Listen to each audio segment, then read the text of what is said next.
నమస్తే అండి, నా పేరు రత్నకుమారి. హాయ్ ఫ్రెండ్స్, అందరూ ఎలా ఉన్నారు? మీరు బాగుండాలని దేవుణ్ణి ప్రార్థిస్తున్నాను. ఈరోజు నేను బాక్స్కి దోసకాయ పప్పు చేశానండి. అస్సలు కారం వేయలేదండి. పప్పు ఉల్లిపాయ పచ్చిమిరపకాయలు కారం వేసానండి. ఎక్కువ వేసి ఉడకబెట్టేసి తర్వాత విడిగా తీసి దోసకాయ ఉడకబెట్టానండి. మళ్ళీ పప్పు ఉడకదేమోనని.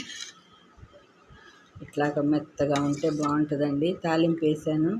దీంట్లో ఒక్క సగం చెక్క నిమ్మరసం పిండానండి. సూపర్ టేస్ట్గా ఉంది దోసకాయ పప్పు.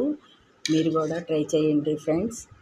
ఈ వీడియో కనుక మీకు నచ్చినట్టయితే లైక్ చేయండి, షేర్ చేయండి, సబ్స్క్రైబ్ చేయండి. మీరు కూడా టేస్ట్ చేసి ఎలా ఉందో కామెంట్ పెట్టండి. Okay friends, thank you.